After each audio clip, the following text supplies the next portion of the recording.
মুমিনদের কাছে এসে মালাকুল মাউত একজন যুবকের বেশে সাদা ধবধবে জুব্বা পরে সুগন্ধি মেখে মুমূর্ষু ব্যক্তির শিয়রে বসে বলে, ইয়া আইয়াতুহান নাফসুল মুতমাইন্নাহ, হে প্রশান্ত আত্মা, উখরুজি ইলা মাগফিরাতিল্লাহি ওয়া রিদওয়ানি, আল্লাহর ক্ষমা আর দয়ার দিকে বের হয়ে আসো। বলা মাত্রই মুমিনের আত্মাটা স্মুথলি বের হয়ে আসে। কাফান মিন আকফানিল জান্নাহ, হানুত বিন হানুতিল জান্নাহ, জান্নাত থেকে আনা সুগন্ধি কাফনের মধ্যে পেঁচিয়ে তিনি রূহটাকে নিয়ে ইলিনে চলে যায়। সরাসরি দেখে মালাকুল মাউতকে।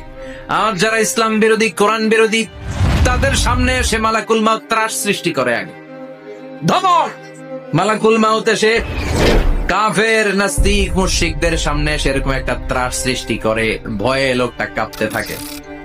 ওর কাছে ভদ্র ভাষায় কথা বলে না, সুন্দর জামা পরে আসে না, কালো কুচকুচে চেহারা, ভয়ঙ্কর একটা রূপ নিয়ে, আকৃতি নিয়ে ইসলাম বিরোধীদের মাথার সামনে আসে, দুর্গন্ধযুক্ত চেহারার দেহ নিয়ে ধমক দিয়ে বলে, ও পাপাত্তা, ইয়া আইয়াতুহান নাফসুল খাবিসা উখরুজি ইলা গাদাবিল্লাহ, হে পাপাত্তা, আল্লাহর রাগ, ক্রোধ আর গজবের দিকে বের হয়ে আ। মুমিনের আত্মা বলার সাথে সাথে যেমনি মুমিনের দেহ থেকে বের হয়ে জান্নাতি কাফনের ভেতরে ঢুকে, কাফেরদের আত্মাও কি এরকম তাড়াতাড়ি বেরোতে চায় নাকি?